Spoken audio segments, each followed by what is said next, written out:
Apa kata Nabi? Lau kana Musa hayyan ma wasa'ahu illa ayyattabi'ani. Seandainya Nabi Musa hidup hari ini, dia pasti akan menjadi pengikut aku. Nabi-nabi itu ingin menjadi pengikut Nabi Muhammad sallallahu alaihi wasallam.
Alhamdulillah, wassalatu wassalamu ala rasulillah Sayyidina wa maulana Muhammad ibn Abdillah wa ala alihi wa sahbihi wa man tabi'ahu wa mawalah.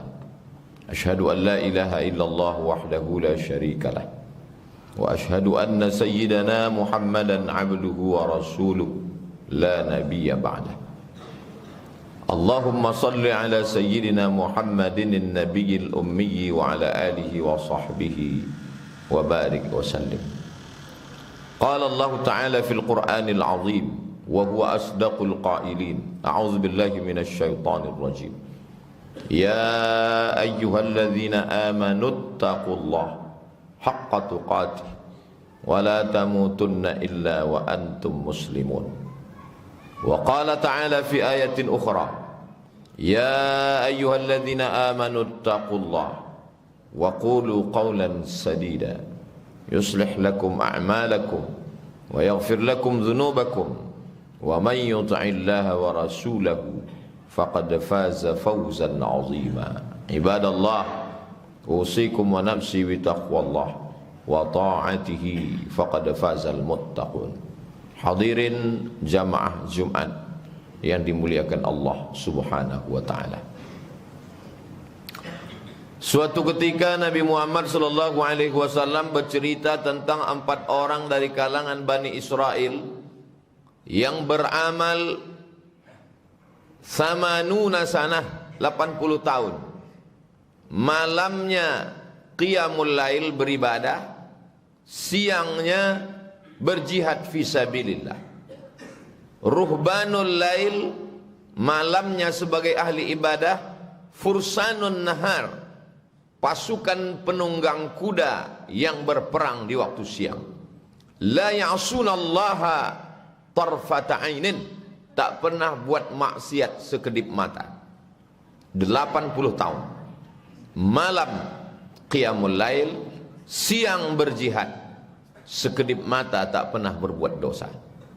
Mendengar riwayat itu, sahabat Nabi terdiam. Mereka sedih karena umur umat Nabi Muhammad sallallahu alaihi wasallam baina sittina wa sab'in, antara 60 dan 70 tahun.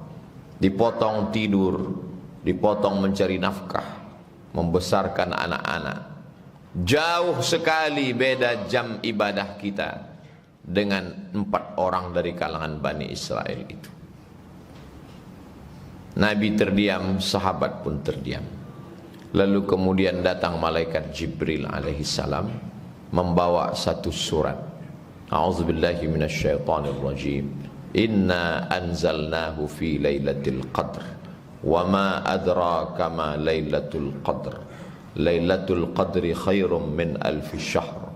Tanazzalul malaikatu warruhu fiha bi'in rabbihim min kulli amr. Salamun hiya hatta matla'il fajr. Setelah surat itu turun, Nabi tersenyum, sahabat pun tersenyum. Karena 80 tahun amal mereka itu tidak ada apa-apanya dibandingkan dengan satu malam yang diberikan Allah untuk umat Sayyidina Muhammad sallallahu alaihi wasallam.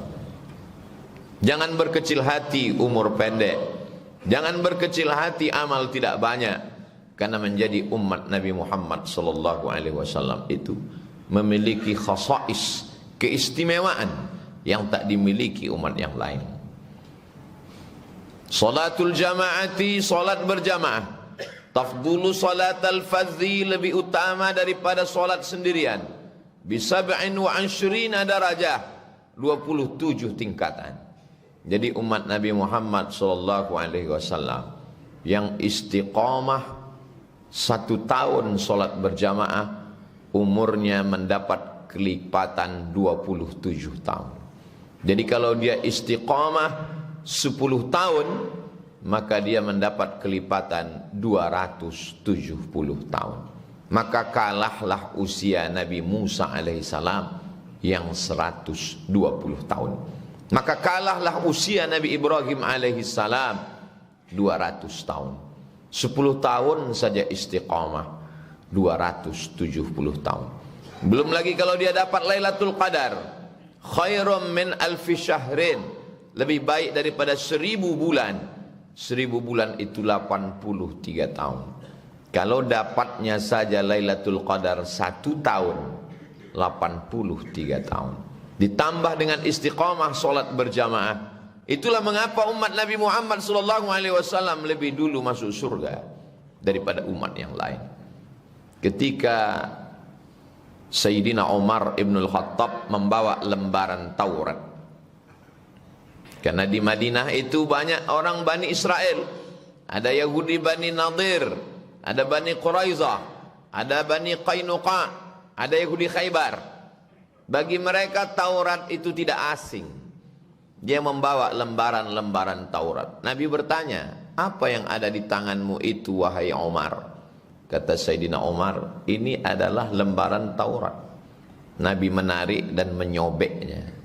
Apa kata Nabi? Lau kana Musa hayyan ma wasa'ahu illa ayat tabi'ani. Seandainya Nabi Musa hidup hari ini, dia pasti akan menjadi pengikut aku. Nabi-nabi itu ingin menjadi pengikut Nabi Muhammad sallallahu alaihi wasallam. Bukankah Nabi Ibrahim itu adalah moyangnya Nabi Muhammad? Betul.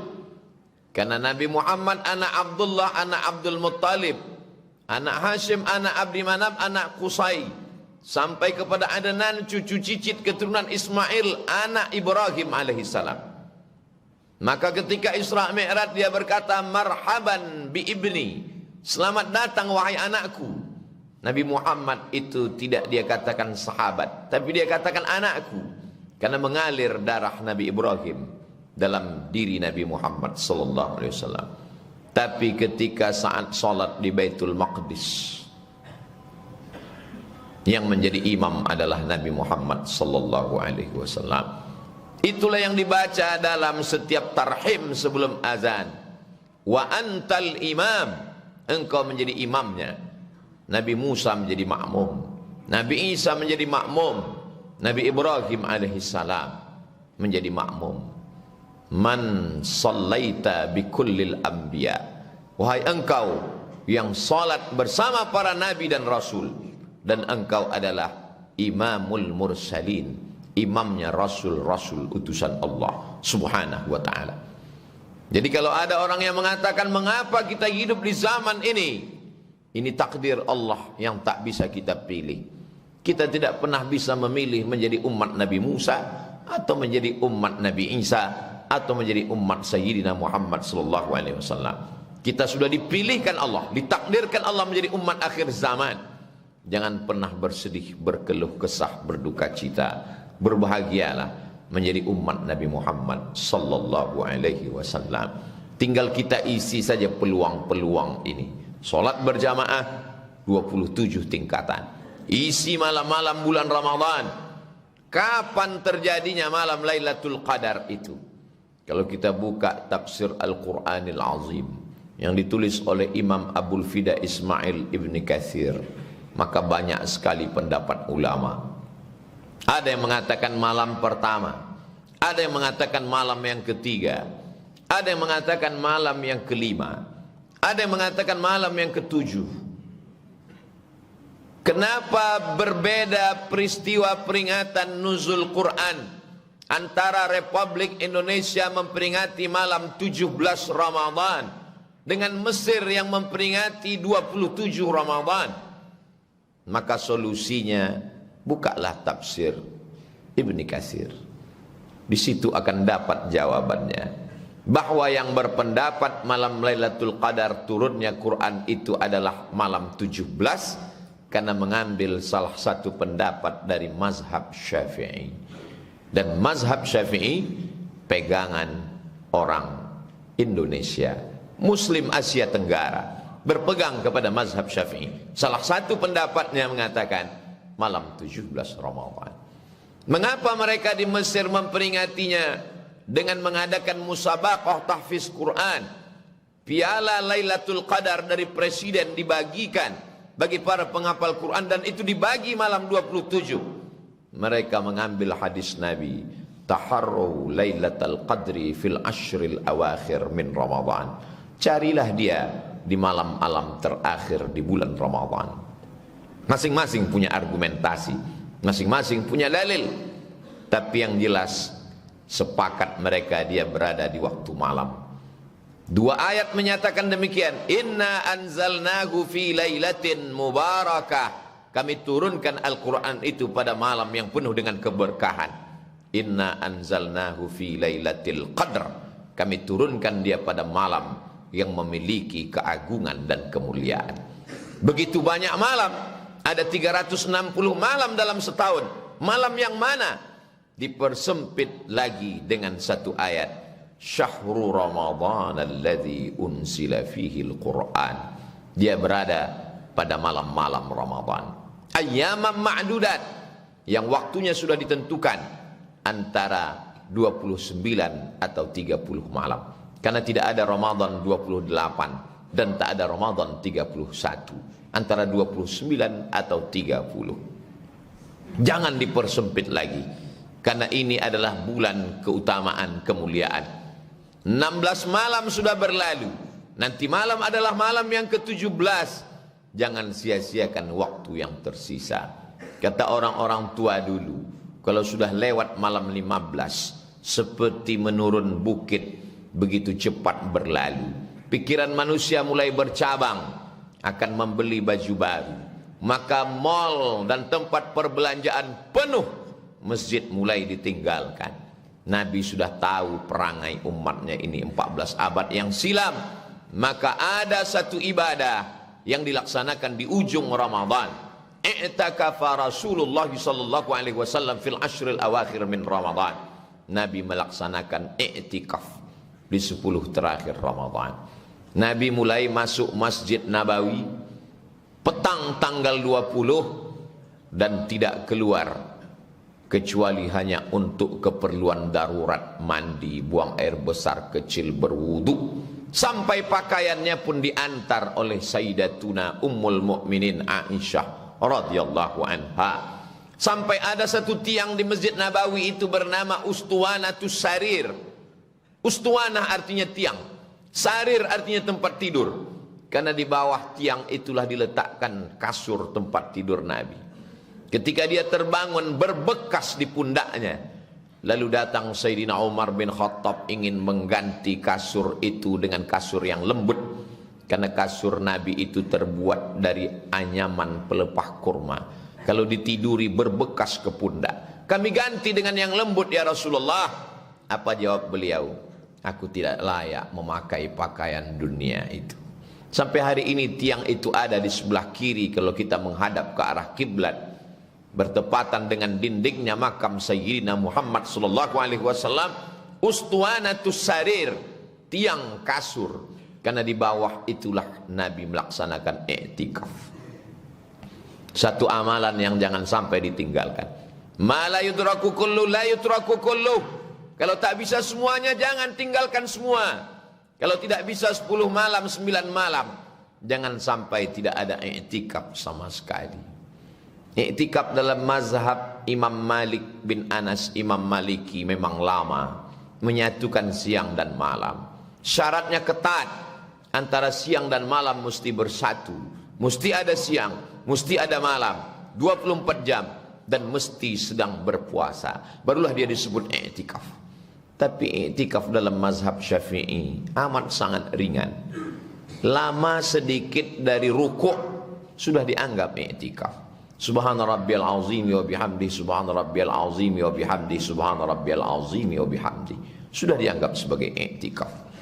Masuk solat Isya berjamaah, dimulai dari tahiyatul masjid, qabliyah Isya, solat Isya, ba'diyah Isya, mendengarkan tausiah menjelang tarawih, solat tarawih, selesai itu witir dan tadarus, masuk jam 8, pulang jam 10, sudah dianggap sebagai i'tikaf.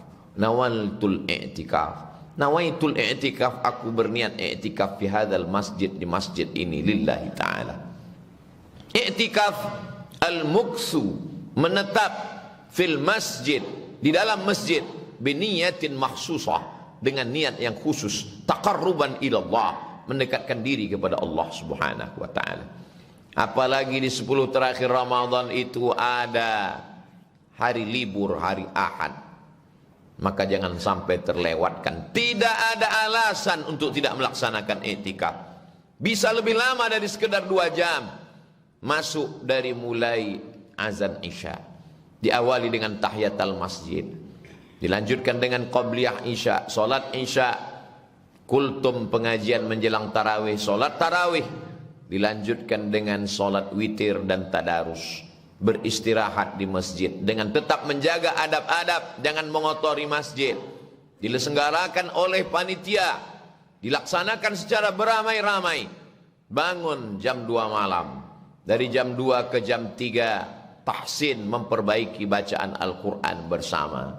Dari jam 3 ke jam 4 melaksanakan tahajud khatam 1 juz dengan imam yang dipilih bacaan terbaik. Lalu kemudian dari jam 4 ke setengah 5 melaksanakan muhasabah zikir dan doa. Dari setengah 5 waktu yang paling afdal, tasahharu, bersahurlah, fa inna fis sahuri barakah, di dalam sahur ada barakah.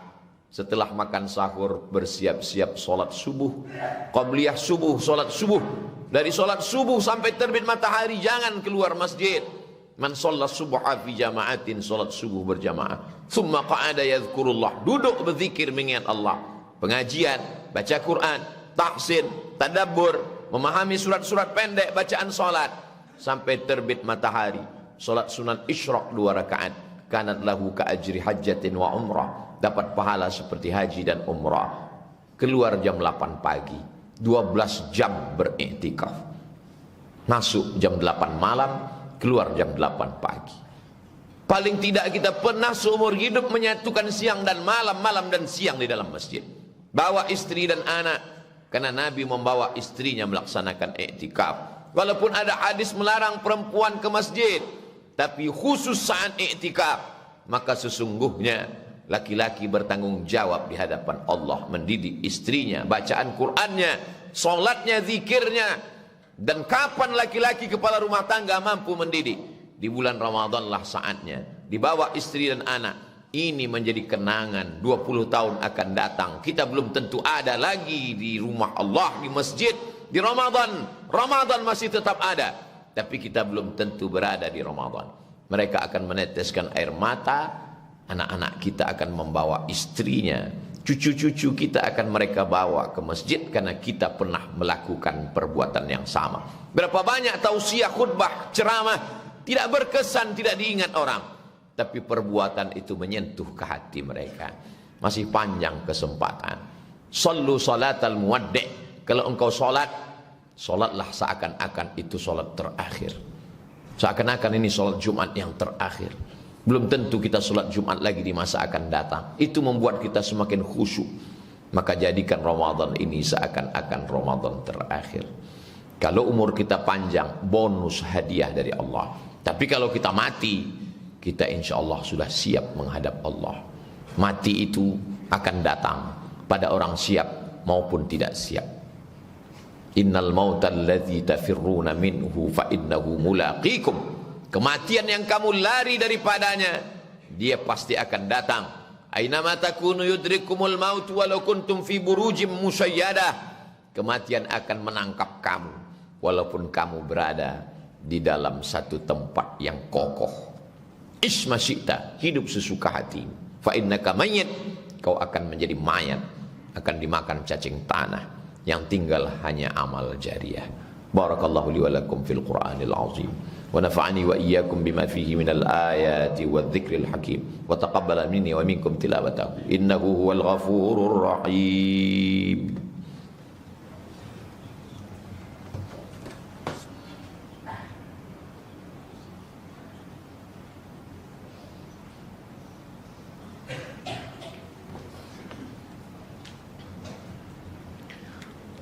Alhamdulillahilladzi bini'matihi tatimmus shalihat. Wassalatu wassalamu ala sayyidis sadat wa ala alihi wa ashabihi ahli al-fadaili wal karamat. Asyhadu an la ilaha illallah wahdahu la syarika lah wa asyhadu anna sayyidana Muhammadan abduhu wa rasuluhu la nabiyya ba'da. Allahumma salli ala sayyidina Muhammadin nabiyil ummi wa ala alihi wa sahbihi wa barik wa sallim. Qala Allah ta'ala fil Qur'anil azim wa huwa asdaqul qailin. A'udzu billahi minasy syaithanir rajim. Bismillahirrahmanir rahim. Wal 'ashr. Innal insana lafi khusr illa alladziina aamanu wa 'amilus shalihat wa tawassaw bil haqq wa tawassaw bis sabr. Innallaha wa malaikatahu yusholluna 'alan nabi ya ayyuhalladziina aamanu shallu 'alaihi wa sallimu taslima. Allahumma ighfir lil muslimina wal muslimat wal mu'minina wal mu'minat al-ahya'i minhum wal amwat birahmatika ya arhamar rahimin. Allahumma a'izzal islam wal muslimin wa khudhulil kafarata wal musyrikin wa dammir a'da'aka a'da'ad din. Allahumma ansur ikhwanana al-mujahidin al-mustat'afina fi Falastin wa fi kulli makan min masyariqil ardi ila magharibiha.